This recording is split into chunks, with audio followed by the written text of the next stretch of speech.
Hi, welcome to Leicester Elim's YouTube channel. My name is Pastor Dave Holmes. Great to be with you. Don't forget you can check us out on our Facebook or our website. It'd be great to hear from you. You know, we've been looking this week at fasting, and because we want as a church to enter into a time of prayer and fasting over a number of weeks.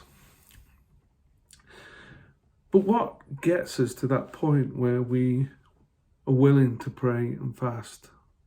What gets us to the place where something engages enough with our hearts that actually we are willing to fast something? Primarily, normally it's food, isn't it? But, you know, in today's age, it might not be food. You might find it more beneficial to fast TV, or to fast something that takes your time, you know, to give that over to God. What gets you to the point where you're willing to get on your knees for other people and to come before God? Well, today I want to look at the story of Nehemiah. And if you turn in your Bibles to Nehemiah chapter 1, you'll see the story there of this man, Nehemiah. He was a cupbearer to the king. What does that mean? Well, he would have to taste the king's food before he ate it. And so he had access to the king in a very unique way. But Nehemiah equally had a heart for people. He had a heart for other people.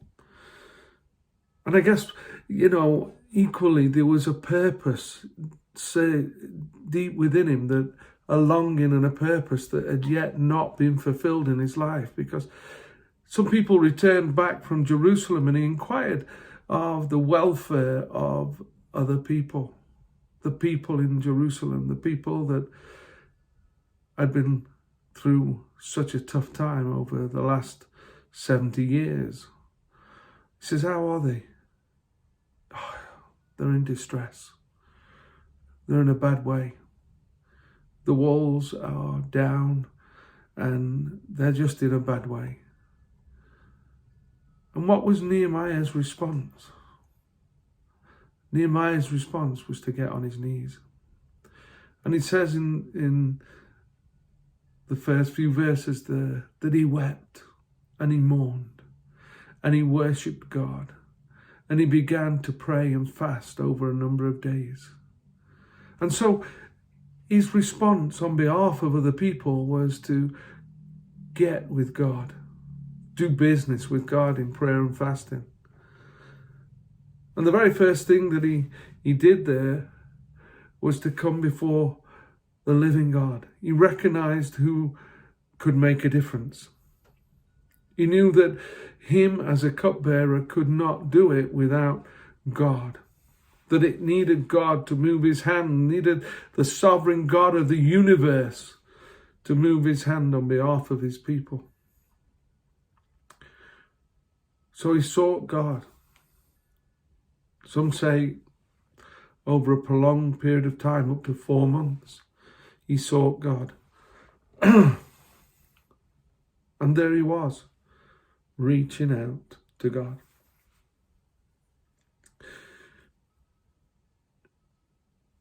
And his purpose was to ask God for a plan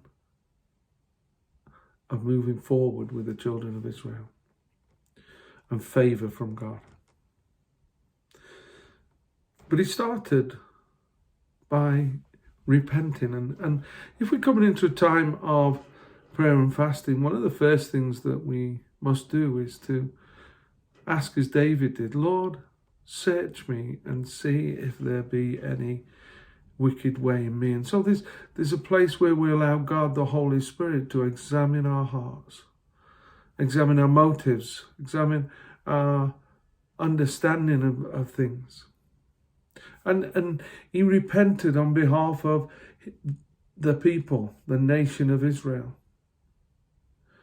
He reminded God that he was a covenant God, and that the people had broken their part of the covenant, and therefore they'd find themselves in this place because what they had done. And so he repented on behalf of the people. And then he began to worship God.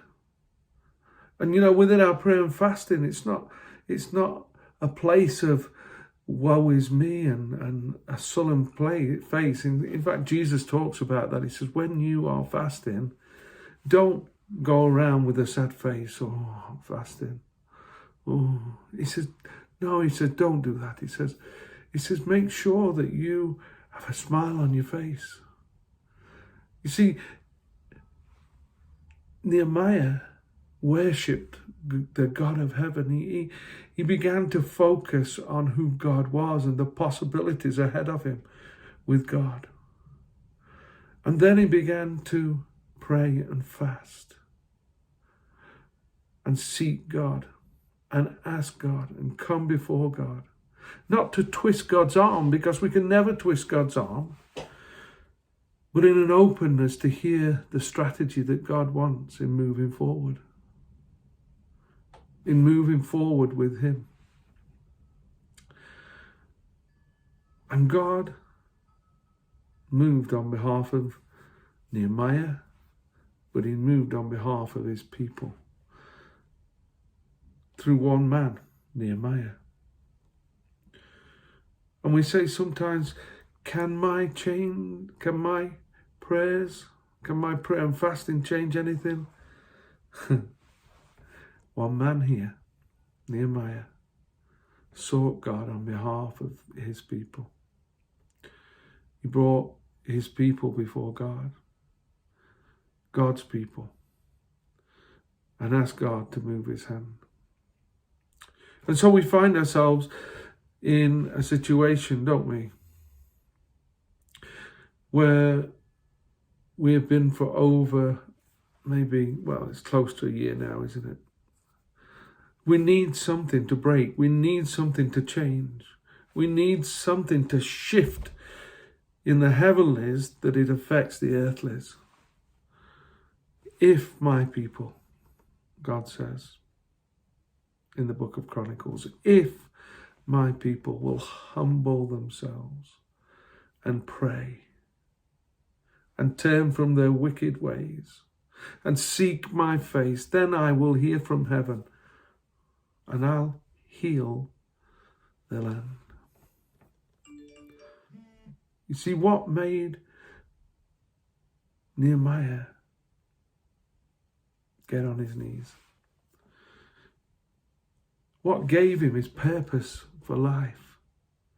The reason we have the book of Nehemiah is because actually God used this man to bring about a radical transformation for the nation of Israel, the Jews. Your prayers count. Your time spent with God matters. Your tears are not lost, but they are seen and your words are heard by God. Let's reach out on behalf of others, not only in our fellowship that need a touch from God, that need something to shift, but let's reach out for our nation at this time. The Lord bless you. Hallelujah. Take care.